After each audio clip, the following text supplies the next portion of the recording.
لما درست علوم دنيا لم أجد من لذة فيها وحق مستبين.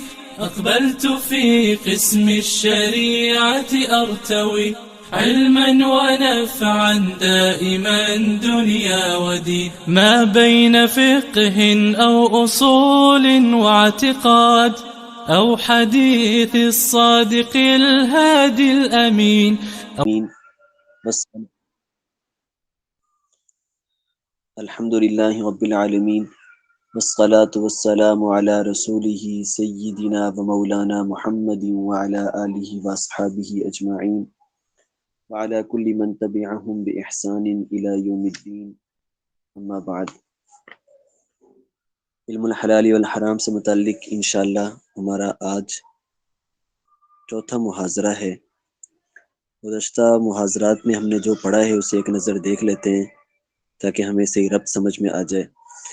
پہلے محاضرے میں تو تمہیدی باتیں تھیں. دوسرے محاضرے میں ہم نے حلال و حرام سے متعلق 3 قرآنی اصول پڑھے، اور چونکہ بعض چیزیں واضح طور پر حلال ہوتی ہیں، بعض حرام ہوتی ہیں، اور کچھ چیزیں مشتبہ ہوتی ہیں، تو ان مشتبہات سے متعلق 7 احادیث، ان کی وضاحت اور ان سے جو شریعت کے احکام مستنبط ہوتے ہیں وہ احکام ہم نے پڑھے تھے.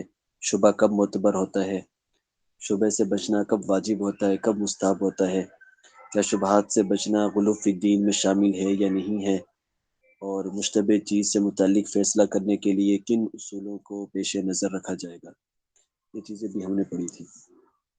اس کے بعد پھر ہم نے اس دوسرے محاضرے میں حرمت کے اسباب پڑھے تھے، وہ معایر جن کی وجہ سے کسی چیز کو حرام قرار دیا جاتا ہے، جن میں سے پہلی چیز تھی نص، پھر اس میں 13 قرآنی محرمات کا ذکر کیا تھا. دوسرا سبب تھا مضرت، تیسرے نمبر پر نشہ اسکار، چوتھے نمبر پر استخباث و استقذار، اور اس میں تفصیل سے یہ بات کی تھی کہ کسی چیز کے خبیث ہونے میں یا اس کے طیب ہونے میں کن چیزوں کو ملحوظ رکھا جائے گا. طیب اور خبیث ہونے کا تعلق کس چیز کے ساتھ ہے، اس بارے میں یہ اصول بہت وضاحت سے سمجھایا تھا کہ کسی بھی علاقے کے جو فطرت سلیمہ والے لوگ ہیں ان میں سے جمہور کے ذوق کو دیکھ کر فیصلہ کیا جائے گا کہ وہ اس چیز کو پسند کرتے ہیں یا اس چیز سے کراہت رکھتے ہیں. فطرت سلیمہ کے حامل لوگوں میں جمہور کے ذوق کے مطابق فیصلہ ہوگا استخباث کا. پھر نجاست کے بارے میں ہم نے پڑھا تھا، احترام انسانیت بھی ایک سبب ہے چیزوں کے حرام ہونے کا، اور درندہ ہونا بھی ایک سبب ہے. اور تیسرے محاضرے میں ہم نے یہ پڑھا تھا کہ جو حیوانات ہیں، خشکی کے جانور یا تری کے جانور، ان کے بارے میں کیا احکامات ہیں، اور جانوروں کی کتنی اقسام ہیں، کس قسم کے جانور حلال ہوتے ہیں، کس قسم کے حرام ہوتے ہیں. پرندوں کے بارے میں بھی پڑھا تھا، اور اس کے ساتھ ساتھ ہم نے اس میں پالتو جانور، وحشی جانور، ان کی بھی تفصیل پڑھی تھی. سمندری جانوروں کے بارے میں، حشرات الارض کے بارے میں بھی پڑھا تھا. پھر ذبح کا شرعی طریقہ، شرائط، واجبات، سنن، مستحبات، اور عمل ذبح کے دوران جن مکروہ کاموں کا ارتکاب کر لیا جاتا ہے ان کی وضاحت کی تھی. مشینی ذبیحہ کے بارے میں ہم نے پڑھا تھا، جانور کو ذبح سے پہلے بے ہوش کیا جاتا ہے. اسٹننگ کے بارے میں، چھوٹے جانوروں میں کیا طریقہ ہوتا ہے، بڑے جانوروں میں کیا طریقہ ہوتا ہے، اور ان میں ممانت کے کیا اسباب ہے، کن صورتوں میں اسٹننگ کے بعد جو ذبیحہ ہے وہ حلال ہوگا، کن صورتوں میں حرام ہوگا، اور غیر اسلامی ممالک سے جو گوشت درآمد کیا جاتا ہے اس کے بارے میں کیا احکام ہوں گے، کن صورتوں میں اس کو حلال سمجھا جائے گا، کن صورتوں میں حرام سمجھا جائے گا. اور اگر جانور حلال ہے تو اس کے جو 7 اجزاء جن کا کھانا منع ہے ان کی خرید و فروخت سے متعلق احکام تھے. اور اگر جانور معقول اللحم ہے لیکن شرعی طریقے سے ذبح کیے بغیر وہ مر گیا تو اس جانور کی خرید و فروخت سے متعلق احکام بھی ہم نے پڑھے تھے. آج یہ ہمارا چوتھا محاضرہ ہے جس میں ہم نباتات کے بارے میں پڑھیں گے. اور نباتات سے ہی چونکہ عام طور پر الکحل حاصل ہوتا ہے، تو الکحل کے بارے میں بھی شرعی احکام پڑھیں گے، کیونکہ علم الحلال والحرام میں الکحل سے متعلق شرعی احکام جاننے کی ضرورت بہت زیادہ پڑتی ہے، اور معدنیات کے بارے میں پڑھیں گے، اور کاسمیٹکس، علاج معالجہ سے متعلق جو شریعت کے احکام ہیں ان کو بھی ہم کچھ دیکھیں گے، اور فوڈ ایڈیٹیوز، وہ چیزیں جو غذا میں شامل کی جاتی ہیں ان کے بارے میں بھی ہم پڑھیں گے، اور ای نمبرز، ان کا تعارف اور ان کا ذرا تاریخی پس منظر ہم دیکھیں گے۔ یہ انشاءاللہ ہمارے آج کے محاضرے میں یہ چیزیں ہوں گی۔ تو یہ سب چیزیں بہت اہم ہیں، اور ان کے بارے میں بات کو اچھی طرح سمجھنا بھی ضروری ہے۔ توجہ دھیان کے بغیر ممکن ہے کہ ہمیں سمجھنے میں غلطی لگ جائے اور ہم غلط سمجھتے رہیں۔ نباتات کی حلت و حرمت کے بارے میں دو ضابطے ہیں۔ نباتات کی حلت و حرمت کے بارے میں امام غزالی رحمہ اللہ نے، جن کو حجۃ الاسلام کہا جاتا ہے، اپنی کتاب احیاء العلوم میں یہ بات لکھی ہے کہ اہل زمین جو چیزیں کھاتے ہیں وہ تین طرح کی ہیں۔ نمبر ایک معدنیات ہے، جیسے نمک وغیرہ جو زمین کے نیچے سے حاصل ہوتی ہیں۔ نمبر دو نباتات ہیں، اور نمبر تین حیوانات ہیں۔ تو حیوانات کے بارے میں ہم پڑھ چکے ہیں، نباتات اور معدنیات کے بارے میں آج ہم نے پڑھنا ہے۔ نباتات کی حلت و حرمت کا فیصلہ کرنے کے لیے دو اہم ضابطے ہیں۔ پہلا ضابطہ، نباتات تین وجہ سے حرام ہوتی ہیں۔ نباتات میں سے کسی کی حلت و حرمت کے متعلق اگر ہم نے فیصلہ کرنا ہے تو ہم دیکھیں گے کہ یہ تین اسباب پائے جاتے ہیں یا نہیں۔ پہلی وجہ ہے جو عقل کو زائل کر دے، عقل کو زائل کر دے، جیسے بھنگ ہے، انگور کی شراب، اور تمام نشہ آور اشیاء جو عقل کو زائل کر دیتی ہیں، عقل کو مغلوب کر دیتی ہیں یا ختم کر دیتی ہیں، یہ نباتات حرام ہیں۔ نمبر دو، جس سے موت واقع ہو جائے، ایسی نباتات بھی حرام ہیں، جیسے زہریلی جڑی بوٹی، کوئی زہریلا درخت ہے اس کو کھانا۔ نمبر تین، جس سے آدمی بیمار ہو جائے، جیسے بے موقع کوئی نباتات استعمال کرنا، چونکہ نباتات سے دوائیاں بھی بنتی ہیں، بہت سی ادویات ان سے بنائی جاتی ہیں، کئی ادویات میں نباتات کے اجزاء ترکیبی استعمال کیے جاتے ہیں۔ اس لیے ایسی نباتات جو صحت کی بجائے بیماری پیدا کریں، عقل تو اس سے زائل نہیں ہوئی، موت بھی واقع نہیں ہوئی، لیکن انسان بیمار ہو جائے گا، ان کا استعمال بھی جائز نہیں، کیونکہ یہ جسم ہمارے پاس اللہ تعالیٰ کی امانت ہے، اور ہم اس بات کے پابند ہیں کہ اللہ تعالیٰ کی اس امانت کی حفاظت کریں۔ ایسی چیز جو ہمارے جسم کو بیمار کرتی ہے، اس کا استعمال کرنا، یہ اس امانت میں خیانت ہوگی۔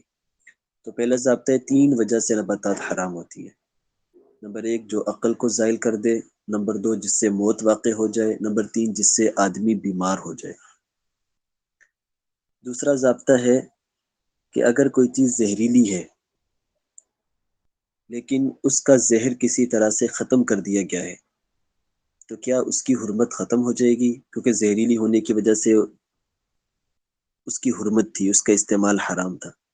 اگر کسی طرح سے اس کا زہر ختم کر دیا جائے تو کیا اس کی حرمت ختم ہو جائے گی یا بدستور باقی رہے گی؟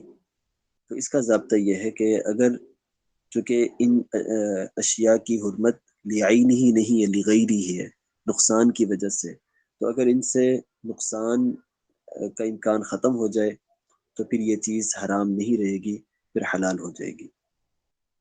نباتات کے بارے میں گویا کہ اصول یہ ہے کہ نباتات اصلاً تو پاک اور حلال ہیں، لیکن وہ اگر مضر ہیں یا مسکر ہیں، مضر ہیں یعنی عقل کو زائل کرتی ہیں یا جسم کو بیمار کرتی ہیں یا موت واقع ہو جاتی ہے، یا مسکر ہیں جس سے نشہ ہو جاتا ہے، تو پھر ان کا استعمال جائز نہیں۔ تو یہ دو الفاظ میں خلاصہ ہے نباتات کے بارے میں کہ اصلاً تمام نباتات پاک اور حلال ہیں، لیکن اگر نباتات مضر ہیں یا مسکر ہیں تو پھر وہ حلال نہیں، حرام ہے۔ اور اگر ان میں ضرر نہ رہے، نہ نشہ ضرر یہ ختم ہو جائے تو پھر وہ حلال ہوگی۔ پھر نباتات سے مختلف اجزاء ترکیبی حاصل ہوتے ہیں، مختلف چیزیں نباتات سے حاصل ہوتی ہیں، جن میں سے ایک سویا لیسیتھین ہے، جن کے بارے میں ہم اگلے محاضرے میں پڑھیں گے،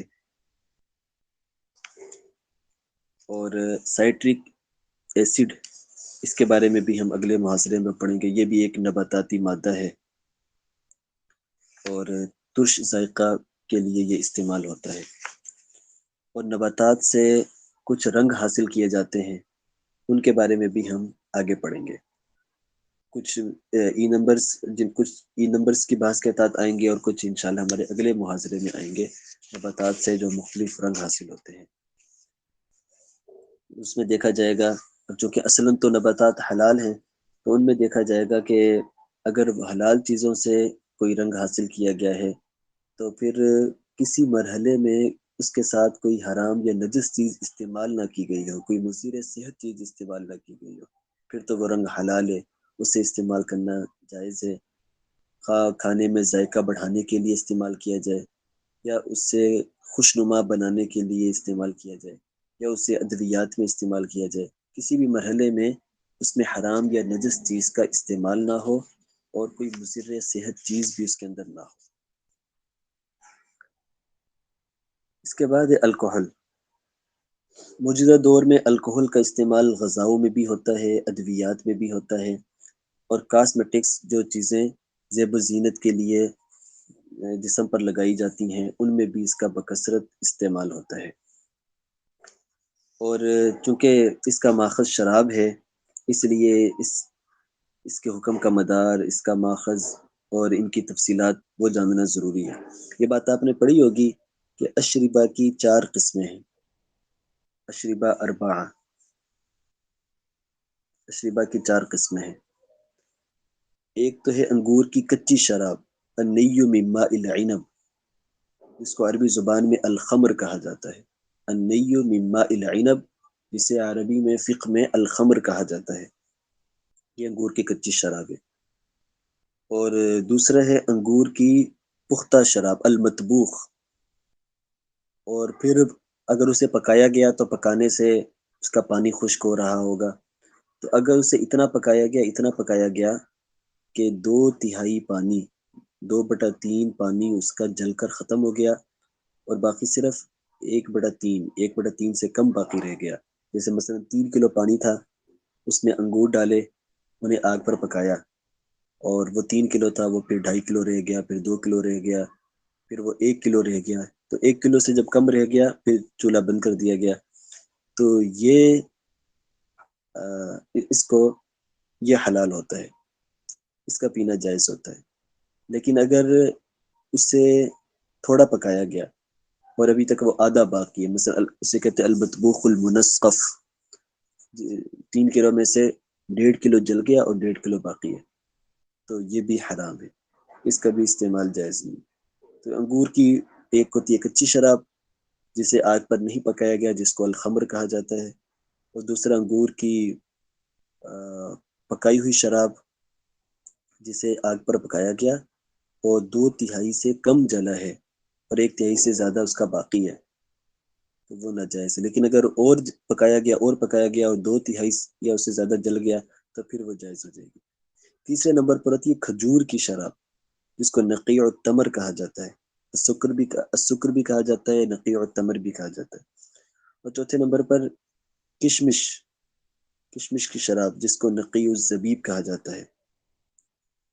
تو یہ رسول اللہ صلی اللہ علیہ وآلہ وسلم کے زمانے میں عرب معاشرے میں یہی 4 قسم کی شرابیں رائج تھی، تو جب شراب کو حرام قرار دیا گیا تو چاروں قسمیں اس حرمت میں داخل ہیں۔ ان کا استعمال خواہ وہ شراب کی صورت میں کیا جائے یا اس سے کوئی چیز حاصل کر کے پھر اس کا استعمال کیا جائے، وہ جائز نہیں ہے۔ اس کے علاوہ اور بھی شرابیں تھیں، مثلا گنے سے شراب حاصل کی جاتی تھی، آلو سے، لکڑی سے، شہد سے، دیگر اناج اور پھلوں سے، ان کے حکم میں ائمہ کا اختلاف ہے، لیکن بہرحال ان 4 کے بارے میں اتفاق ہے۔ اب ماکولات اور مشروبات چونکہ آج کل ایک صنعت کی شکل اختیار کر گئے ہیں اور ان کی تیاری میں کافی بڑی مقدار میں اجزاء ترکیبی درکار ہوتے ہیں۔ مثلا اگر 1000 لیٹر کا ایک ڈرم ہے، اس میں کوئی مشروب تیار ہو رہا ہے اور اس میں کوئی 1 پاؤ الکوہل ملایا جاتا ہے، تو اب یہ تو ایک بہت کم نسبت بنتی ہے۔ تو ایسی صورت میں کیا حکم ہوگا؟ کہ القلیل کالمعدوم کے تحت اس کو جائز قرار دیں گے یا پھر بھی حرام ہوگا؟ تو صنعت کاروں کو بھی عام طور پر اس کے مسائل کا علم نہیں ہوتا، اس لیے یہ بحث جاننا علماء کے لیے بہت زیادہ ضروری ہوتا ہے۔ تو انگور یا اب الکوہل ہم دیکھیں گے کہ وہ کس سے حاصل کیا گیا ہے۔ اگر تو وہ انگور سے حاصل کیا گیا ہے یا کھجور سے حاصل کیا گیا ہے، انگور سے یعنی انگور کی دونوں صورتیں اس کے اندر آ گئیں، انگور کی کچی شراب یا انگور کی پختہ شراب، یعنی جو اشریبہ اربع محرمہ ہیں ان سے الکوہل حاصل کیا گیا ہے، تو چونکہ ان اشریبہ محرمہ کا خود پینا بھی جائز نہیں، اور اگر ان سے کوئی چیز بنائی جائے تو وہ بھی جائز نہیں ہوتی، اس لیے خواہ مقدار ان کی قلیل ہو یا کثیر ہو، یہ حرام اور نجس ہے، ان کی حلت یا طہارت کا کوئی طریقہ نہیں۔ تو وہ الکوہل جو انگور سے حاصل کیا گیا یا کھجور سے حاصل کیا گیا، خواہ وہ قلیل مقدار میں ہو یا کثیر مقدار میں، وہ ہر صورت میں حرام اور نجس ہے، اس کی حلت و حرمت کا کوئی طریقہ نہیں ہے۔ لیکن اگر اس کی ماہیت تبدیل کر کے اسے سرکہ بنا لیا جائے تو پھر وہ حلال اور پاک ہو جائے گا۔ انگور یا کھجور کے علاوہ دیگر اشیاء سے جو الکوہل تیار کیا جاتا ہے، اس کے بارے میں فقہائے کرام کی آراء میں اختلاف ہے۔ امام ابو حنیفہ اور امام ابو یوسف رحمہ اللہ فرماتے ہیں کہ اگر اتنی مقدار میں اس کا استعمال کیا جائے جس سے نشہ پیدا نہ ہو اور لہو و لعب کی نیت بھی نہ ہو تو اس کا استعمال جائز ہے۔ یہ امام یوسف رحمہ اللہ کا قول ہے کہ جو اشریبہ اربع کے علاوہ جو شرابیں ہیں یا ان سے جو الکوہل حاصل کیا گیا ہے، اگر وہ اتنی تھوڑی مقدار میں ہو کہ اس سے نشہ پیدا نہ ہو، نمبر 2 لہو و لعب کی نیت نہ ہو، پھر اس کا استعمال جائز ہے۔ لیکن اگر اس سے نشہ پیدا ہو جائے یا لہو و لعب اور طرب و مستی کے لیے استعمال کیا جائے، پھر تھوڑی سی مقدار بھی جائز نہیں۔ لیکن امام محمد رحمہ اللہ فرماتے ہیں کہ اشریبہ اربع کے علاوہ باقیوں کا استعمال بھی مطلقاً ناجائز ہے، اور پینے کے بارے میں، مشروبات کے بارے میں امام محمد رحمہ اللہ کے قول پر ہی فتویٰ دیا جاتا ہے پینے کے بارے میں، یعنی اگر کوئی چیز ایسی ہے جو پینے کی ہے، جو مشروبات میں سے ہے، اور اس میں ان اشریبہ اربع کے علاوہ کسی اور شراب سے الکوہل حاصل کر کے وہ اس میں شامل کی گئی ہے، تو وہ امام محمد رحمہ اللہ کے مفتبی قول کے مطابق اس کا پینا جائز ہے۔ تو آج کل چونکہ بہت سی ادویات میں اور کھانے پینے کی اشیاء میں ان کا استعمال عام ہو گیا ہے، جس کی وجہ سے بہت دقت ہوتی ہے، تو انہیں بلوا کی وجہ سے امام ابو حنیفہ رحمہ اللہ کے قول پر عمل کرنا جائز ہے۔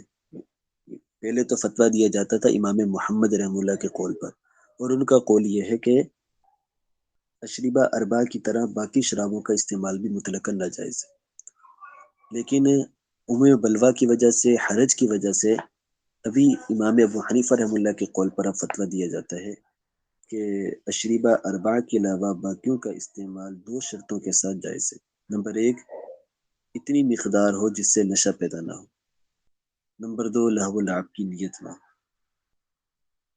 تو جن اشیاء میں مذکورہ بالا الکوہل اتنی کم مقدار میں ملایا گیا ہے جس کی وجہ سے نشہ آور نہ بنے، تو عموم بلوا کے پیش نظر ان کے استعمال کی گنجائش ہے، کیونکہ وہ انگور، کھجور یا کشمش سے حاصل نہیں ہوتی جو الکوہل عام طور پر ہوتی ہے۔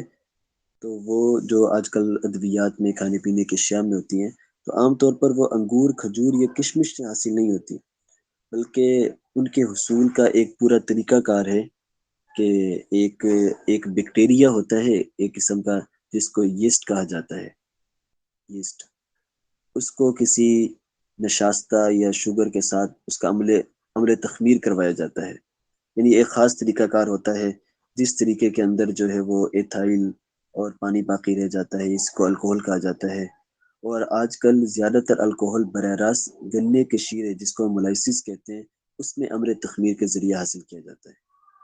تو آپ بات سمجھ گئے ہوں گے کہ آج کل جو کھانے پینے کی چیزوں میں ادویات میں الکوہل استعمال کیا جاتا ہے، تو اس میں امام ابو حنیفہ رحمہ اللہ کے قول پر فتویٰ ہے کہ اگر ان کی مقدار انتہائی کم ہے جس سے نشہ آور نہ بنے تو عموم بلوہ کی وجہ سے ان کے استعمال کی گنجائش ہے، کیونکہ آج کل عام طور پر جو الکوہل استعمال ہوتا ہے وہ انگور، کھجور یا کشمش سے حاصل نہیں ہوتا، کیونکہ دیگر چیز جیسے ابھی عرض کیا کہ گنے کے شیرے سے، مولائسس سے عام طور پر حاصل ہوتا ہے۔ لیکن یہ حکم بہرحال انہی چیزوں کے لیے ہے کہ جن میں انگور، کشمش یا کھجور کے علاوہ دیگر اشیاء سے، مثلا آلو سے یا گنے سے کشید کر کے الکوہل حاصل کیا گیا ہو اور وہ ملایا گیا ہو، اور وہ چیزیں جن میں انگور، کشمش یا کھجور سے الکوہل حاصل کیا گیا یا دیگر حرام اشیاء اس میں شامل کی گئی ہیں، تو پھر اس میں دو صورتیں ہیں۔ ایک صورت تو یہ ہے کہ دوا میں حرام شامل کیا گیا، دوسرا یہ ہے کہ دوا کے علاوہ عام کھانے پینے کی اشیاء میں کوئی حرام چیز شامل کی گئی ہے، تو یہ دو صورتیں پھر بن جاتی ہے اگر انگور، کشمش یا کھجور سے الکوہل حاصل کیا گیا ہے۔ اگر ان کے علاوہ سے حاصل کیا گیا ہے تو ان کا حکم گزر چکا کہ اگر کم مقدار ہے تو پھر جائز ہے، لیکن اگر یہ الکوہل حاصل کیا گیا ہے انگور سے، کشمش سے یا کھجور سے یا کسی حرام چیز کی آمیزش اس میں کی گئی ہے، تو اس صورت میں یا تو اسے دوا میں شامل کیا گیا ہے یا دوا کے علاوہ کھانے پینے کی عام اشیاء میں اسے شامل کیا گیا ہے۔ تو اگر اسے دوا میں شامل کیا گیا ہے تو پھر دو شرطوں کے ساتھ اس کا استعمال جائز ہے۔ نمبر ایک، وہ دوا صرف ایسی بیماریوں کے علاج کے لیے استعمال ہوتی ہو جس میں علاج کی خاطر حرام چیز کو استعمال کرنا جائز ہو، یعنی وہ کوئی جان بچانے کی دوا ہو یا کسی عضو کو بچانے کے لیے استعمال ہو یا اس کے علاوہ کوئی اور علاج ہی نہ ہو۔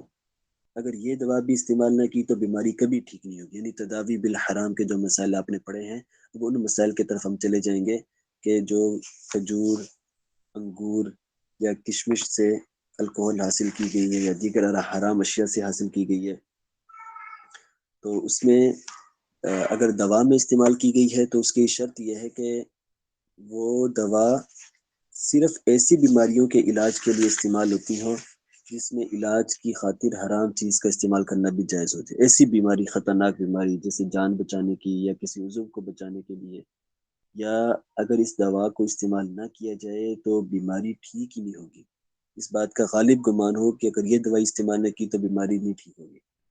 اور دوسری شرط یہ ہے کہ اس دوا میں حرام چیز کی آمیزش ضروری ہو، یعنی کسی حلال چیز سے یہ والا مقصد حاصل نہ ہوتا ہو اور یہ بیماری دور نہ ہوتی ہو۔ تو ان دو شرطوں میں سے کوئی ایک شرط بھی فوت ہو گئی تو پھر ایسی دوا تیار کرنا صنعت کار کے لیے جائز نہیں اور نہ ہی اس کا استعمال جائز ہے۔ اور اگر دوا کے علاوہ کھانے پینے کی عام اشیاء میں کوئی حرام چیز شامل کی گئی ہے تو اس میں یہ تفصیل ہے کہ جو صنعت کار ہے، جو یہ کھانے پینے کی چیزیں تیار کر رہا ہے، اس کے لیے کسی صورت میں حرام چیز کی آمیزش کرنا جائز نہیں، ہاں وہ انتہائی کم مقدار بھی ہو لیکن اس کے لیے جائز نہیں ہے۔ اور عام صارف جسے وہ اپنے علم کی حد تک مکلف ہے، اگر اسے اس بات کا یقین ہے یا غالب گمان ہے کہ جو چیز وہ کھانے لگا ہے یا پینے لگا ہے اس میں کوئی حرام چیز یا حرام الکوہل شامل کی گئی ہے تو پھر اس کے لیے استعمال جائز نہیں، لیکن اگر اسے پتہ نہیں تھا یا اس کو یقین یا غالب گمان تھا کہ اس میں حرام الکوہل نہیں ہے اور اس نے استعمال کر لی تو پھر اسے گناہ نہیں ہوگا۔ تو حرام چیز کی آمیزش خواہ تھوڑی مقدار میں کی جائے یا زیادہ مقدار میں کی جائے، دونوں کا حکم ایک ہی ہوتا ہے۔ اس لیے اگر 1 کلو دودھ ہو یا 1 من دودھ ہو، اس میں پیشاب کا ایک قطرہ بھی گر جائے تو وہ ناپاک ہو جائے گا۔ تو یہ بہت ساری صورتیں بنتی ہیں۔ بعض لوگ غلط فہمی میں یہ سمجھتے ہیں کہ ہر قسم کا الکوہل حرام ہے، ہر قسم کا الکوہل حرام نہیں ہے، بلکہ اس میں اتنی ساری تفصیل ہے۔ ہم یہ دیکھیں گے کہ الکوہل کس چیز سے حاصل کیا گیا ہے۔ اگر یہ الکوہل حاصل کیا گیا ہے انگور، کھجور اور کشمش کے علاوہ میں تو ان میں تو کافی زیادہ گنجائش ہے۔ اور اگر یہ انگور یا کھجور سے حاصل کیا گیا ہے تو اس صورت میں پھر کھانے پینے میں تو اس کا استعمال جائز نہیں ہے، لیکن دوا میں اس کا استعمال اس وقت جائز ہے کہ جب اس کے علاوہ کوئی اور جان بچانے کی دوا نہ ہو، یا اس دوا کو استعمال بات یقین ہو کہ پھر بیماری بڑھ جائے گی، بیماری ٹھیک نہیں ہوگی، علاج نہیں ہو سکے گا۔ الکوہل کے بارے میں یہ ساری تفصیلات ہیں۔ اس کے بعد معدنیات، تو یہ الکوہل کی تفصیل سمجھ آ گئی؟ کسی کا اس میں کوئی سوال ہو تو وہ پوچھ لیں۔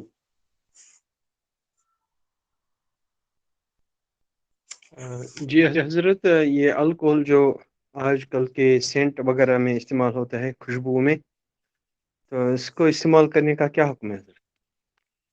جی جیسے ابھی عرض کیا کہ عام طور پر ان میں جو الکوہل استعمال ہوتا ہے وہ کھجور، انگور یا کشمش سے حاصل نہیں ہوتا، عام طور پر وہ کسی حلال چیز سے حاصل ہوتا ہے، اس لیے، اور پھر اس کی مقدار بھی انتہائی کم ہوتی ہے، اس لیے اس کا استعمال جائز ہوتا ہے۔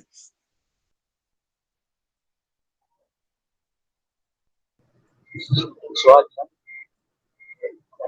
کہ اگر اس کے علاوہ کوئی اور چیز سے دعوی ممکن نہ ہو، ایسی بات نہ ہو، مثلاً حلال چیز اس کے بعد موجود ہو، لیکن کیونکہ آپ کی آواز، معذرت آپ کی آواز بہت کٹ رہی ہے، بات سمجھ نہیں آئی۔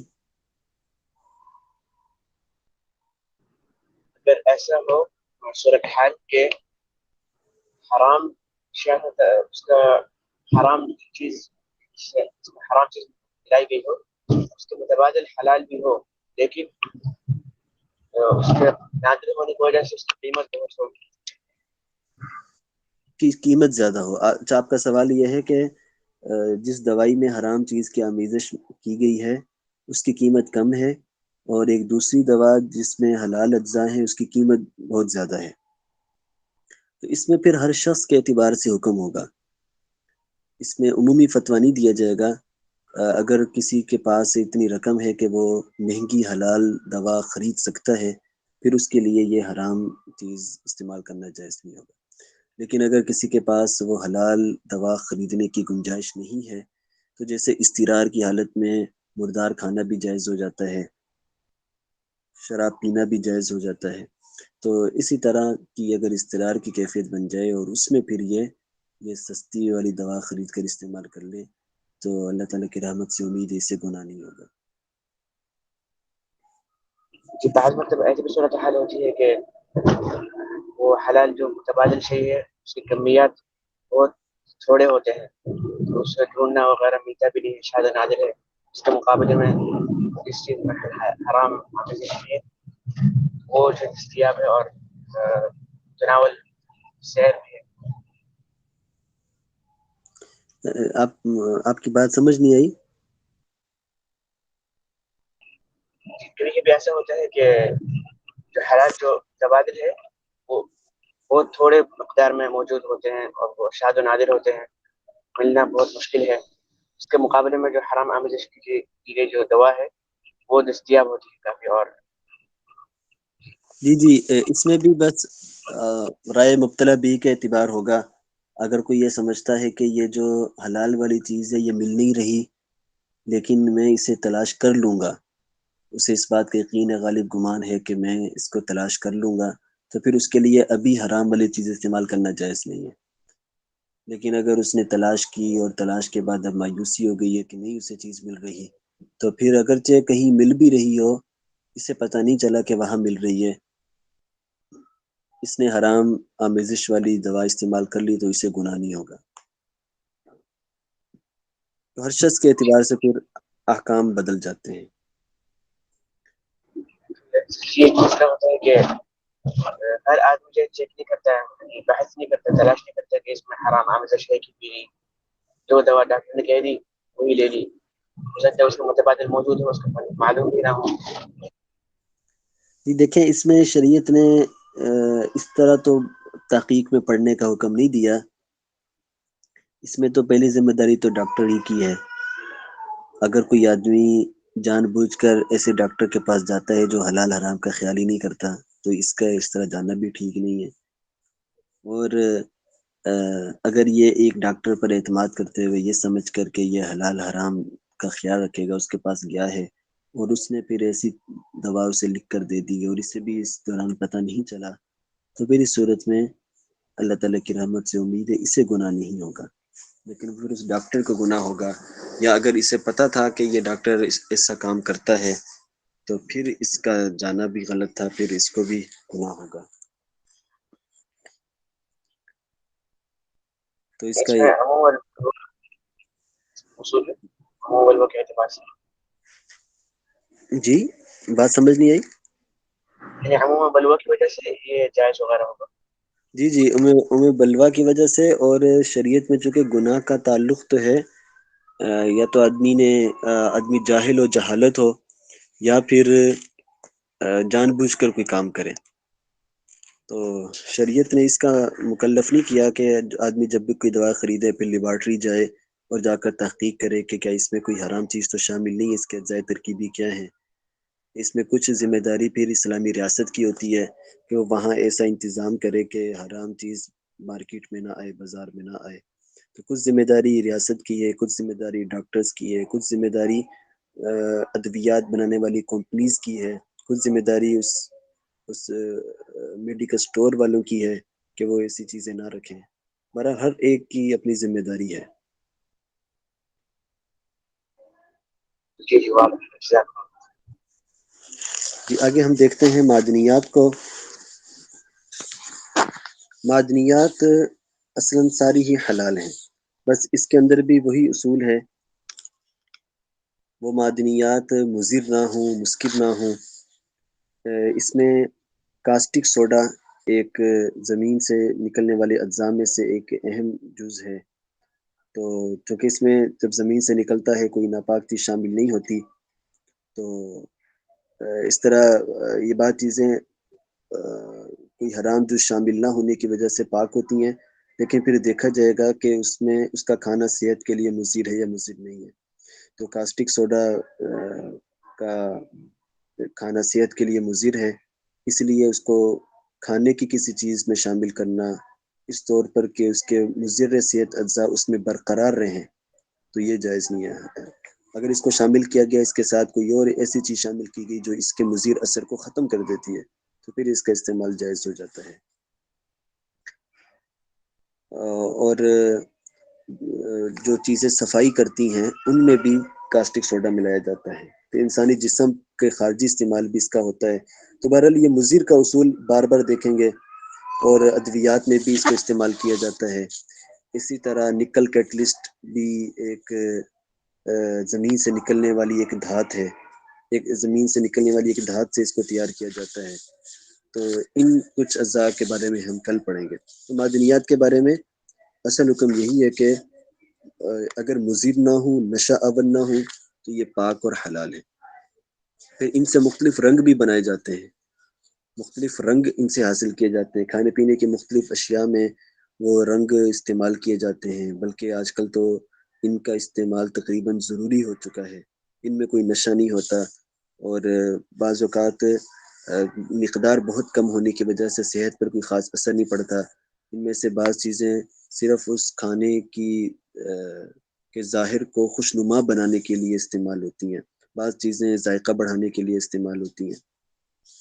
تو ابھی ہم فوڈ ایڈیٹیوز میں کچھ ان کے بارے میں پڑھیں گے۔ اس کے بعد ہے کاسمیٹکس، علاج معالجہ سے متعلق احکام۔ جیسے ابھی ہم درمیان میں ہے کہ کچھ چیزیں تو ایسی ہیں جن کو کھایا جاتا ہے یا پیا جاتا ہے، اور کچھ چیزیں ایسی ہیں جنہیں جسم پر لگایا جاتا ہے۔ کہ جسم پر لگانے میں بعض چیزیں ایسی ہوتی ہیں کہ جو کسی بیماری کی وجہ سے لگائی جاتی ہیں، کسی بیماری کی وجہ سے انہیں استعمال کیا جاتا ہے، اور بعض چیزیں ایسی ہیں کہ جو صرف خوبصورتی کے لیے ان کو استعمال کیا جاتا ہے۔ تو یہ ہر چیز کو اچھی طرح سے دیکھنا ہوتا ہے کہ اس کو کس مقصد سے، کس لیے، کس طور پر اس کو استعمال کیا جا رہا ہے۔ اس کے بعد ہی پھر صحیح فیصلہ کیا جا سکتا ہے کہ اس کا استعمال کس حد تک ضروری تھا یا ضروری نہیں تھا۔ اور ہم نے جو پیچھے اصول پڑھے تھے حرمت کے اسباب، بس انہی سے ہی ان ساری چیزوں کے احکام نکلتے ہیں۔ کسی چیز کے خارجی استعمال کے حوالے سے ایک بنیادی شرط ہے پاک ہو وہ چیز۔ کسی چیز کے خارجی استعمال کے حوالے سے بنیادی شرط کیا ہے؟ وہ چیز پاک ہو۔ جو چیزیں حرام ہیں، بعض چیزیں ایسی ہوتی ہیں کہ وہ حرام ہوتی ہیں لیکن ناپاک نہیں ہوتی۔ بعض چیزیں ایسی ہیں کہ جو حرام کا تعلق کھانے کے ساتھ ہوتا ہے، یعنی ان کا کھانا تو حرام ہے لیکن ان کا استعمال ناپاک نہیں ہے، یعنی اگر وہ پانی میں وہ چیز گر جائے تو پانی ناپاک نہیں ہوتا۔ خنزیر کے علاوہ جتنے بھی جانور ہیں، خنزیر کے علاوہ ان جانوروں کے بال اور پر یہ حرام ہیں، ان کا کھانا جائز نہیں ہے لیکن ناپاک نہیں ہے۔ اسی طرح ہڈیاں، وہ اعضاء جن میں زندگی سرایت نہیں کرتی، ما لا تحلہ الحیات، ان کا بھی یہی حکم ہے کہ وہ ان کا کھانا جائز نہیں ہے، کھانا حرام ہے لیکن ناپاک نہیں ہے۔ یا مچھلی کے علاوہ سمندری مخلوقات، مچھلی کا تو چونکہ کھانا ہی حلال ہے، لیکن مچھلی کے علاوہ دیگر جو سمندری مخلوقات ہیں، یا وہ حشرات جن میں بہتا خون نہیں ہوتا، یا وہ چیزیں جو استخباث کی بنا پر حرام قرار دی گئی ہیں لیکن وہ ناپاک نہیں ہے۔ تو یہ بہت اہم بات ہے۔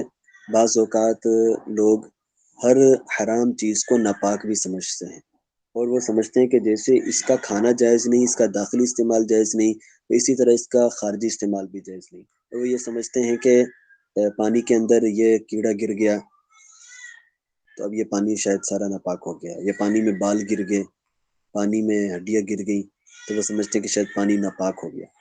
تو ضروری نہیں کہ جس چیز کا کھانا حرام ہو اس کا استعمال بھی حرام ہو اور وہ ناپاک ہو۔ بعض اوقات کوئی چیز حرام بھی ہوتی ہے اور ناپاک بھی ہوتی ہے، جیسے خنزیر ہے، خنزیر حرام ہے اور اس کے جسم کا ہر حصہ ناپاک ہے۔ اگر اس کے جسم کا کوئی حصہ پانی میں گر جائے تو پانی بھی ناپاک ہو جائے گا۔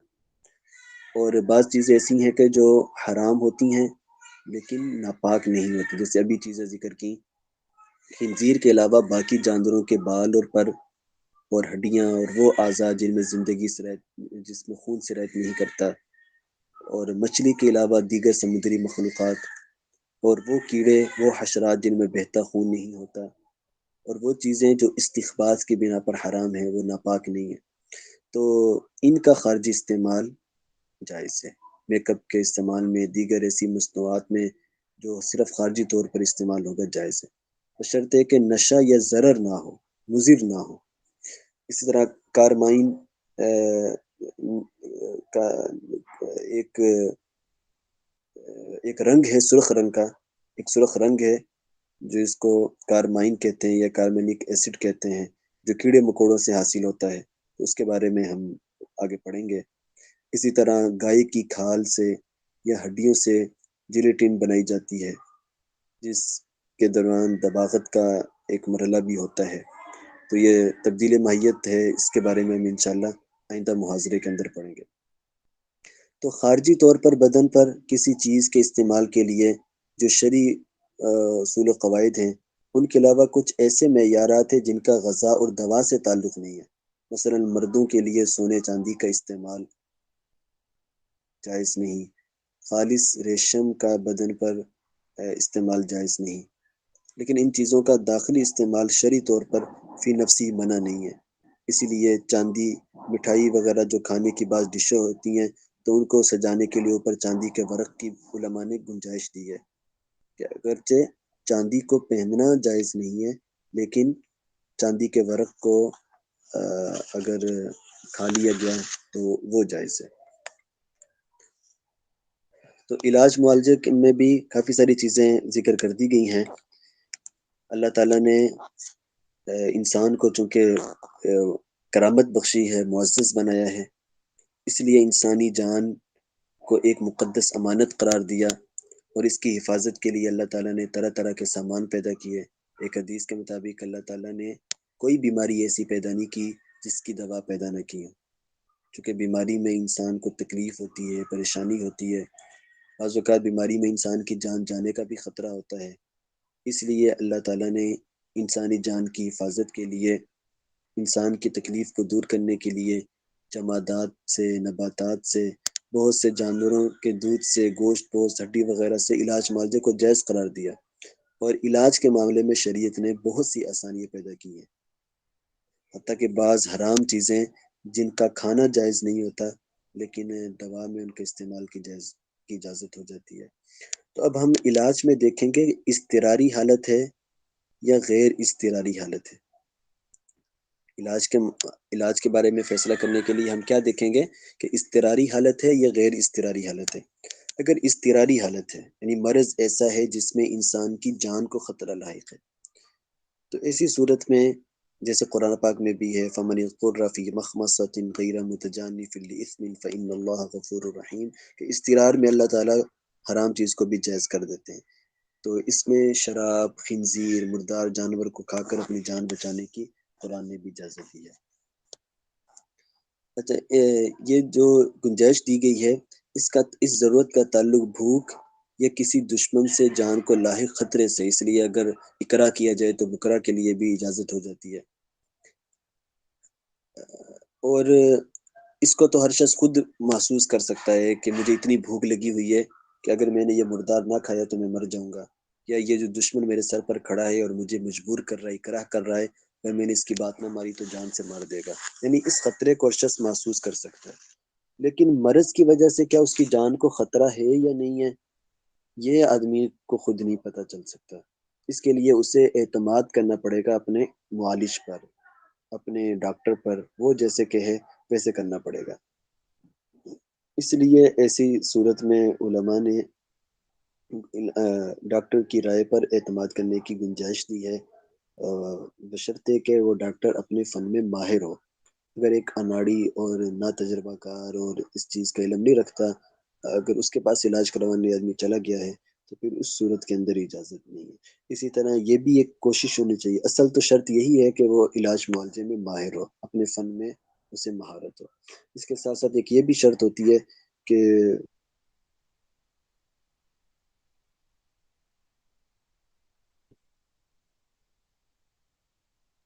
آواز کٹ گئی آپ کی۔ یا ایک بہتر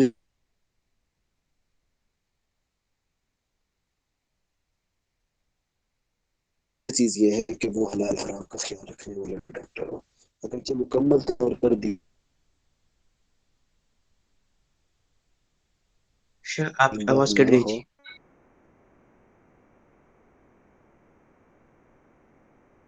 لیکن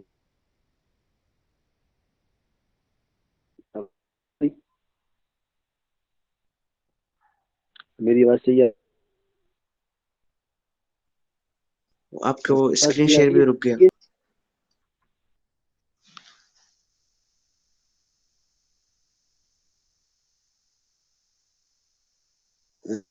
اچھا جی،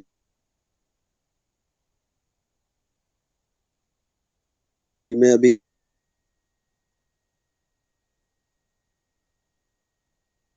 دیکھتا ہوں۔ ابھی بھی آواز کٹ رہی ہے۔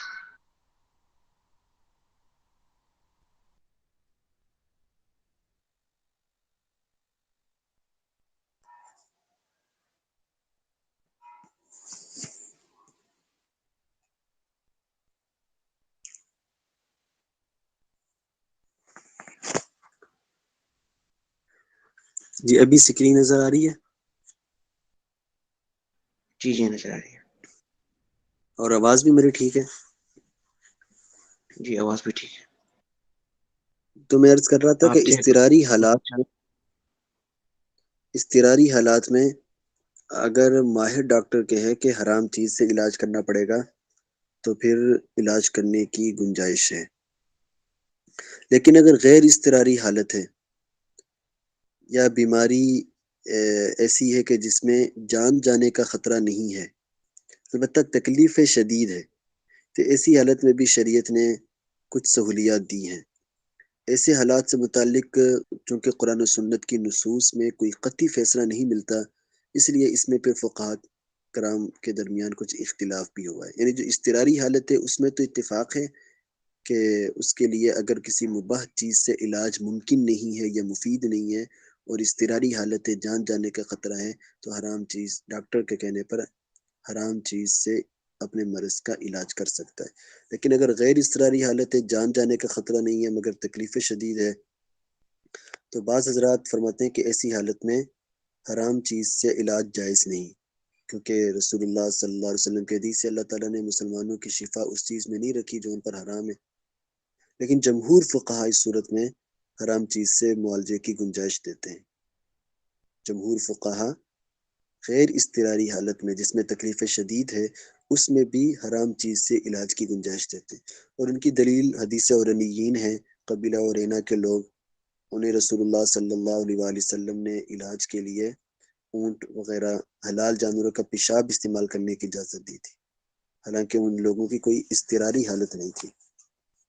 اسی طرح حضرت عرفجہ بن سعد رضی اللہ عنہ کا واقعہ ہے، جن کی ناک ایک جنگ میں کٹ گئی تھی، تو آپ صلی اللہ علیہ وآلہ وسلم نے ان کو سونے کی ناک لگانے کی اس ضرورت کی وجہ سے اجازت دی تھی، حالانکہ سونے کا استعمال عام حالات میں مردوں کے لیے حرام ہے۔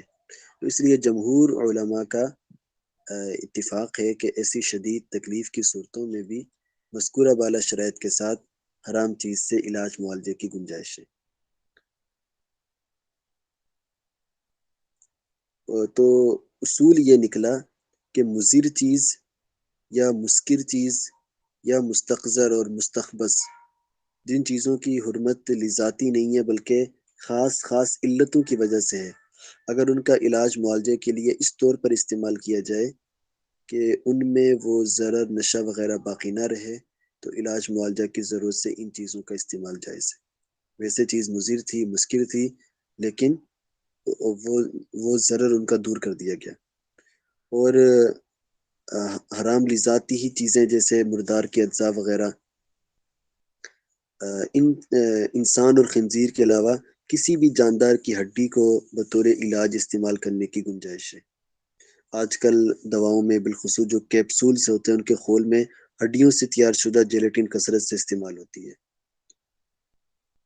تو اس لیے اس میں اس بات کی ضرورت ہے۔ اسی طرح حلال غذا میں القلیل کالمعدوم کے قاعدہ بھی بعض اوقات دیکھنا پڑتا ہے، بعض اوقات دفع حرج کا قاعدہ بھی دیکھا جاتا ہے، انقلاب ماہیت کا قاعدہ بھی دیکھا جاتا ہے، جو ہم انشاءاللہ آخری محاضرے میں پڑھیں گے۔ مشتبہات سے اجتناب کا جو اصول ہے اس کے قواعد بھی دیکھنے پڑتے ہیں کہ یہ ادویات میں جو اجزاء استعمال کیے جا رہے ہیں یہ کسی حلال چیز سے حاصل ہوئے ہیں یا کسی حرام چیز سے حاصل ہوئے ہیں، وہ گوشت ہے یا کون سی چیز ہے، اس کو بھی دیکھا جاتا ہے۔ اس کے بعد ہمارا عنوان فوڈ ایڈیٹیوز کا تعارف اور ان سے متعلق اصطلاحات، اور اس کے بعد پھر ہم ای نمبرز کے بارے میں پڑھیں گے۔ فوڈ ایڈیٹیوز آج کل جو تجارتی پیمانے پر غذائیں یا مشروبات تیار شدہ حالت میں فروخت کیے جاتے ہیں، ان کے جو اجزائے ترکیبی ہیں، انگریڈینٹس، ان کو اگر دیکھا جائے تو ان میں دو قسم کی اشیاء شامل ہوتی ہیں۔ جو غذائیں مشروبات آج کل تیار کر کے فروخت کیے جاتے ہیں ان کے اجزائے ترکیبی میں ایک تو وہ غذا ہوتی ہے، وہ فوڈ ہوتی ہے، اور دوسرے نمبر پر اس میں کچھ اضافی اجزاء ہوتے ہیں جن کو فوڈ ایڈیٹیوز کہا جاتا ہے، یعنی غذا میں شامل کیے جانے والے ایسے اضافی اجزاء جو غذا میں ذائقہ بڑھانے کے کام آتے ہیں یا اسے خوشنما بناتے ہیں یا اسے محفوظ کرتے ہیں، دیر تک اسے خراب ہونے سے بچاتے ہیں۔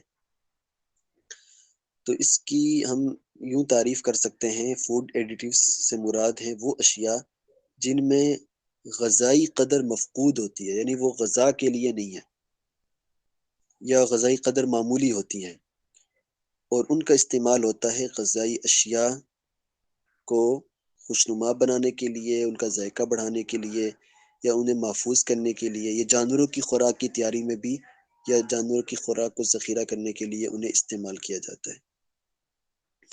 پھر ایڈیٹیوز کی دو تقسیمیں ہیں، ایک ہے ماخذ کے اعتبار سے کہ اسے کس چیز سے حاصل کیا گیا ہے، سورس، ان کا سورس کیا ہے۔ تو سورس کے اعتبار سے، ماخذ کے اعتبار سے فوڈ ایڈیٹیوز کی تین قسمیں ہیں۔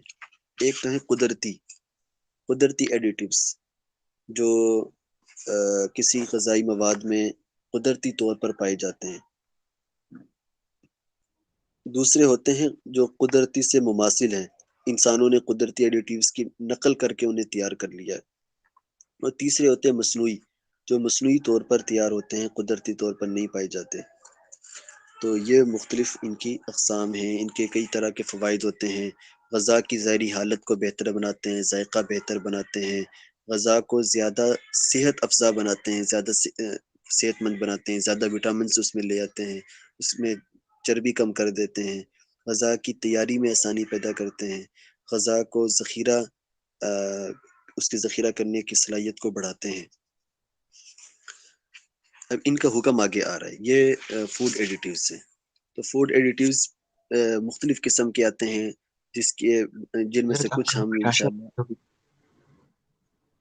جی شاشہ بند ہو گیا آپ کا اسکرین شیئر۔ جی میں دوبارہ دیکھتا ہوں۔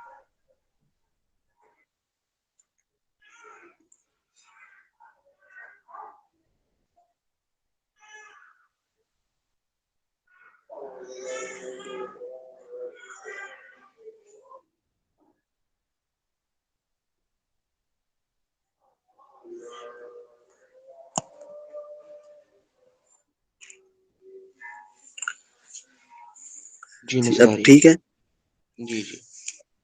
تو فوڈ ایڈیٹیوز کن کو کہتے ہیں؟ آپ میں سے کوئی ذرا وضاحت کریں۔ وہ اجزاء ترکیب ہے جو جس میں غذا مقصود نہیں ہوتی بلکہ خوشنما بنانے کے لیے یا ذائقہ بڑھانے کے لیے یا دیر تک محفوظ کرنے کے لیے وہ چیز بڑھائی جاتی ہے۔ جی آگے ہیں ای نمبرز۔ ای نمبرز بھی اصل میں یہ ایڈیٹیوز ہی ہیں۔ یورپی یونین نے ان کو منظور کر کے ان کے خاص خاص نمبر دیے ہیں۔ ان کے شروع میں انگریزی حرف ای آتا ہے جس سے یورپ کی طرف اشارہ مقصود ہوتا ہے۔ تو ای نمبرز کا جو نظام ہے یہ یورپی یونین میں مختلف زبانوں کے تناظر میں یہ نظام بنایا گیا ہے۔ یہ اعداد کی شکل میں ہے، ہر زبان کے لوگ ان کو سمجھ سکتے ہیں، اور ہر ایک کا الگ الگ نام ہوتا ہے، اور ان کے لیے جانچ پڑتال کرنے کے لیے SCF نام کا ایک ادارہ ہے۔ اسی طرح یورپین فوڈ سیفٹی اتھارٹی وہ بھی جانچ پڑتال کرتی ہے، اور اس کے بعد پھر کسی ایڈیٹیو کو کوئی نمبر الاٹ کیا جاتا ہے۔ اور یہ ای نمبر اس لیے لکھے جاتے ہیں کہ جو بھی کسی چیز کا جو لیبل ہے، اس کے اوپر جو کاغذ لگایا گیا ہے، اس کے اوپر وہ ساری چیزوں کے نام لکھنا مشکل ہوتے ہیں، اتنی زیادہ جگہ نہیں ہوتی اس لیبل پر، تو ای نمبر صرف لکھ دیے جاتے ہیں۔ ہر ای نمبر ایک علیحدہ ایڈیٹیوز کی طرف اشارہ کرتا ہے، اور ان کو یورپین اکنامک کمیونٹی نام کے ایک ادارے نے ان کو بنایا تھا، اور اس وقت یورپ میں استعمال ہونے والے تمام منظور شدہ ایڈیٹیوز کے لیے ان کو استعمال کیا جاتا ہے۔ اور اس میں مختلف طرح کی اس میں فہرستیں بنائی گئی ہیں۔ ای نمبرز کے ساتھ ای لکھا ہوا ہوتا ہے، لیکن جو یہ یورپین ممالک میں ہوتا ہے کہ ای سے یورپ کی طرف اشارہ ہوتا ہے، لیکن جو غیر یورپی ممالک ہیں وہ صرف ای نمبر استعمال کرتے ہیں۔ بعض اوقات وہ یورپ میں منظور ہوتے ہیں اور بعض اوقات وہ یورپ میں منظور بھی نہیں ہوتے۔ تو یہ بھی ایک طریقہ ہے اشیاء کے اجزاء ترکیبی تاکہ صارفین کو معلوم ہو جائے۔ تو ای نمبرز کی مختلف اعتبار سے درجہ بندی بھی کی گئی ہے، اور بتایا گیا ہے کہ ای نمبر مثلا 100 سے لے کر 199 تک یہ مختلف کلرز کے بارے میں ہوتے ہیں، مختلف کلرز کے بارے میں۔ اسی طرح مختلف ان کی فہرستیں ہوتی ہیں جس سے اندازہ ہو جاتا ہے کہ یہ چیز کس قسم کی ہے، یہ کھانے پینے کی چیز ہے یا استعمال کی چیز ہے، یا مختلف فلیورز ہیں یا اینٹی بایوٹکس ہیں، جیسے 700 سے 799 تک یہ اینٹی بایوٹکس کا ای نمبرز ہیں۔ تو اس طرح سے مختلف ای نمبرز لکھے جاتے ہیں تاکہ صارف کو پتہ چل جائے کہ اس میں کون سے اجزاء استعمال کیے گئے ہیں، اور ان اجزاء کا نام لکھنے میں مسئلہ یہ ہے کہ وہ کسی ایک زبان میں لکھے جا سکتے ہیں، انگلش میں لکھے جا سکتے ہیں، یا وہ چینی زبان میں لکھے جا سکتے ہیں، یا عربی میں لکھے جا سکتے ہیں، یا فارسی میں، کسی ایک زبان میں لکھے جا سکتے ہیں۔ تو ای نمبرز کا فائدہ یہ ہے کہ یہ ہر زبان میں یہ پڑھے جا سکتے ہیں. 125 مثلا لکھا ہوا ہے تو کسی بھی زبان والے ہوں وہ جا کے تلاش کر لیں گے کہ جو ای نمبر 125 ہے وہ کس چیز کے بارے میں ہے, یہ کس چیز کی نمائندگی کرتا ہے, اس سے مراد کون سی چیز ہوتی ہے. اب ہم نے آخری بات یہ پڑھنی ہے کہ ان ای نمبرز کا اصولی حکم کیا ہے. ایک تو ان میں سے ہر ایک الگ الگ حکم ہے, اس میں سے کچھ چیزیں ہم انشاءاللہ آخری محاضرے میں پڑھیں گے جن کا زیادہ استعمال ہوتا ہے یا جن کے بارے میں اس وقت علماء کرام کا اختلاف ہے. لیکن ان کے بارے میں اصولی شرعی حکم یہ ہے کہ یہ جو ایسے اجزاء ہیں, یہ فوڈ ایڈیٹیوز یا ای نمبرز, یہ یا تو نباتات سے حاصل ہوں گے یا معدنیات سے حاصل ہوں گے یا حیوانات سے حاصل ہوں گے. حیوانات سے یا ان کے ذیلی اجزاء دودھ انڈے وغیرہ سے حاصل ہوں گے. تو اگر یہ نباتات سے حاصل کیے گئے ہیں یا معدنیات سے حاصل کیے گئے ہیں تو پھر یہ حلال ہے, بس شرط یہ ہے کہ نشہ آور نہ ہو یا غیر معمولی حد تک مضر صحت نہ ہو. لیکن اگر نباتات میں سے کھجور سے حاصل کیے گئے ہیں, کھجور سے بنایا گیا الکحل وغیرہ, وہ ان کے بارے میں ہم پڑھ چکے ہیں کہ وہ ہر حال میں حرام ہے, اس میں نشے کی قید نہیں ہے, خواہ نشہ ہو یا نہ ہو, مسرت ہو یا نہ ہو. تو اگر معدنیات سے ہیں تو ہر حال میں حلال ہے بشرطے کہ نشہ آور یا غیر معمولی حد تک مضر نہ ہو. اگر نباتات میں سے ہیں تو اس میں کھجور یا انگور کا استثناء ہے, اس کے علاوہ باقی ساری چیزوں میں وہ حلال ہیں, بس نشہ آور یا غیر معمولی حد تک مضر صحت نہ ہو. اگر یہ حیوانات سے حاصل کیے گئے ہیں, اگر ای نمبرز یا ایڈیٹیوز حیوانات سے حاصل کیے گئے ہیں تو یہ اس وقت حلال ہوں گے جب وہ جانور حلال ہو, جس جانور سے یہ اجزاء حاصل کیے گئے وہ جانور حلال ہو. اگر حرام جانور سے حاصل کیے گئے ہیں, مثلا کتے سے حاصل کیے گئے یا گدھے سے حاصل کیے گئے یا خنزیر سے حاصل کیے گئے تو پھر یہ فوڈ ایڈیٹیوز اور ای نمبرز بھی حرام ہیں. اور اگر حلال جانور سے حاصل کیے گئے ہیں تو پھر یہ بھی دیکھا جائے گا کہ کیا اس جانور کو شرعی طریقے کے مطابق ذبح کیا گیا تھا یا نہیں. اگر ایسے حلال جانور سے حاصل کیے گئے ہیں جس کو شرعی طریقے سے ذبح کیا گیا تھا تو پھر ان کا استعمال حلال ہوگا. اسی طرح جو فوڈ ایڈیٹیوز یا ای نمبر جانوروں کے دودھ سے یا پرندوں کے انڈوں سے بنائے جاتے ہیں, ان کے لیے بھی شرط یہ ہے کہ وہ دودھ اور انڈے حلال جانور سے حاصل کیے گئے ہوں. تو ہم یوں کہہ سکتے ہیں کہ فوڈ ایڈیٹیوز اور ای نمبرز کے بارے میں اصولی حکم یہ ہے کہ اگر وہ معدنیات سے حاصل ہیں تو وہ یا نباتات سے حاصل ہیں تو وہ حلال ہیں بشرطے کہ نشہ آور یا مضر صحت نہ ہو. البتہ اس سے کھجور اور انگور کے الکحل کا استثناء ہے. اور اگر حیوانات سے حاصل کیے گئے ہیں تو وہ جانور بھی حلال ہو اور اس کو شرعی طریقے سے ذبح کیا گیا ہو. اور اگر جانوروں کے دودھ یا پرندوں کے انڈوں سے ہیں تو پھر وہ دودھ اور انڈے حلال جانور سے حاصل کیے گئے ہوں. ایک اور بھی تعبیر ہو سکتی ہے, وہ تعبیر یہ ہے کہ فوڈ ایڈیٹیو یا ای نمبر میں ہم دیکھیں گے نجاست, اسکار, مضرت, استخباث, کرامت, جو اسباب حرمت ہے ان میں سے اگر کوئی سبب پایا جا رہا ہے تو وہ حرام ہے ورنہ حلال ہے. مختصر الفاظ میں یوں بھی کہا جا سکتا ہے کہ ہم وہ اسباب حرمت دیکھیں گے. اگر فوڈ ایڈیٹیو یا ای نمبر میں اسباب حرمت میں سے کوئی سبب پایا جا رہا ہے تو پھر یہ حرام ہے ورنہ حلال ہے. تو ایڈیٹیوز کے شرعی حکم کے لیے ہم نے ان کا سورس دیکھنا ہے, ان کا ذریعہ دیکھنا ہے, اس کو کس سے حاصل کیا گیا, معدنیات سے یا نباتات سے یا حیوانات سے, پھر وہ حیوان حلال ہے یا حرام ہے, اگر حلال ہے تو اس کو شرعی طریقے سے ذبح کیا گیا تھا یا نہیں ذبح کیا گیا تھا. ہم سورس ماخذ دیکھیں گے. نمبر 2 اس کے اثرات بھی دیکھیں گے کہ کیا اس کی وجہ سے نشہ تو نہیں ہوگا یا اس کی وجہ سے ضرر تو نہیں ہوگا. تو سورس بھی دیکھیں گے اور اثرات بھی دیکھیں گے. آج کا ہمارا محاضرہ مکمل ہو گیا. انشاءاللہ اگلے محاضرے میں ہم غذائی مصنوعات کی تیاری کے مراحل دیکھیں گے. پھر اس میں جو تبدیل ماہیت کی سب سے اہم بات ہے کہ کن صورتوں میں انقلاب ماہیت ہوتا ہے, کس میں انقلاب ماہیت نہیں ہوتا, اور جو اہم اجزاء ترکیبی آج کل کثرت سے استعمال ہوتے ہیں, gelatin, rennet, shellac, cochineal, soy lecithin, citric acid, G M food additives کا تقریباً ہم نے پڑھ لیا. باقیوں کے میں سے ہر ایک کے شرعی حکم کو بھی ہم انشاءاللہ اگلے محاضرے میں دیکھیں گے. ان میں سے بعض کے بارے میں اتفاق ہے اور بعض کے بارے میں ہمارے دور کے فقہ کرام کا اختلاف بھی ہے, تو اسی اختلاف کے اسباب بھی ہم انشاءاللہ دیکھیں گے. تو کسی کا کوئی سوال ہو تو وہ کر لیں. جزاکم اللہ خیر, شکرا.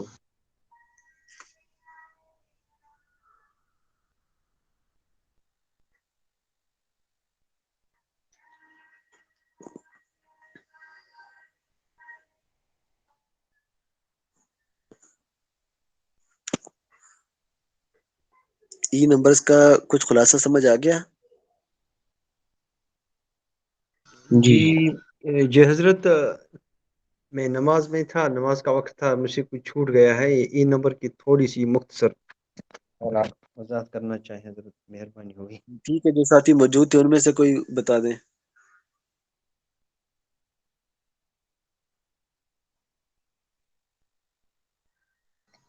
یہ نمبر جو ہے ایڈیٹیوز کا دوسرا نام ہے، جو کہ نکحت بڑھانے کے لیے، مذاق بڑھانے کے لیے، یا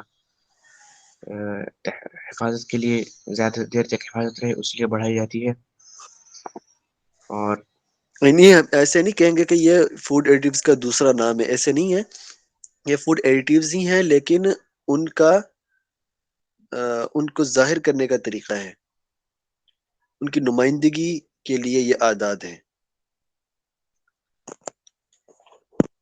جی ان کی نمائندگی کے لیے اعداد ہے، اور یہ یورپ میں معترف بھی ہے.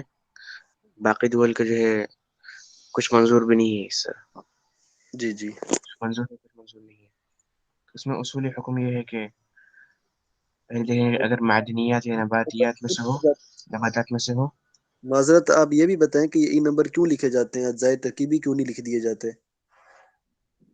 جس کی وجہ یہ ہے کہ اگر ہر ایک کو پورا تفصیل سے لکھیں گے تو جگہ نہیں رہے گی، تو اس لیے اس کو سہولت کے لیے، تاکہ ہر زبان کے لوگ جو ہے اس کو ایک پڑھ وجہ تو سکیں، یہ ہے سمجھ سکیں. ایک وجہ تو یہ ہے کہ اس لیبل پر، اس کاغذ پر زیادہ جگہ نہ ہو، زیادہ جگہ نہ لگے. اور دوسری وجہ یہ ہے کہ ہر زبان کے لوگ اس کو پڑھ سکیں، سمجھ سکیں. اگر اصل نام لکھیں گے تو اصل نام کسی ایک زبان میں لکھنا پڑے گا. جی تو ان کا حکم جی کیا ہے؟ حکم اصولی طور پر یہ ہے کہ اگر نباتات اور معدنیات میں سے اس کا اصل ہو، اس کا ماخذ، تو ضروری ہے کہ اسکار یا مضر حد معقول تک مضر اور مسکر نہ ہو. جی اس میں سے یہ کھجور، کشمش، انگور وغیرہ، ان کی حرمت ہے، ان کے استثناء ہے. جی، ان سے باقی بنایا ہوا الکوہل وہ ہر حال میں حرام ہے، خواہ وہ مضر ہو نہ ہو. جی اس کے علاوہ جو چیزیں ہیں ان میں دیکھا جائے گا کہ مضر حد معقول تک نہ ہو، زیادہ نہ ہو، یا اسکار کی حد تک نہ پہنچے تو حلال ہے. اور اس کے علاوہ اگر حیواناتی اصل ہو اس کی، تو اس کا دیکھیں گے کہ یہ حلال ہے، حلال جانور ہے یا نہیں. اگر حلال جانور ہے تو حلال طریقے سے اس کو ذبح کیا گیا ہے کہ نہیں. اگر حلال جانور ہے اور حلال طریقے سے ذبح کیا گیا ہے تو حلال ہے. اور اگر حرام جانور ہے لیکن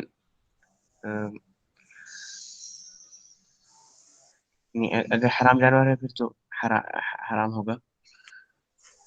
اب اس میں دیکھیں گے اگر دودھ وغیرہ یا کوئی پرندے کے انڈے وغیرہ ہو تو بھی دیکھا جائے گا کہ وہ مأکول اللحم حلال جانور ہے کہ نہیں. اگر حلال جانور ہے تو اس کے سے انتفاع جائز ہے.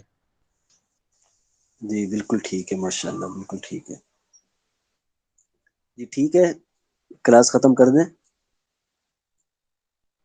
جی انشاءاللہ. جزاکم اللہ خیر. السلام علیکم ورحمۃ اللہ وبرکاتہ. وعلیکم وعلیکم السلام ورحمۃ اللہ السلام. وبرکاتہ. جزاکم اللہ احسن الجزاء.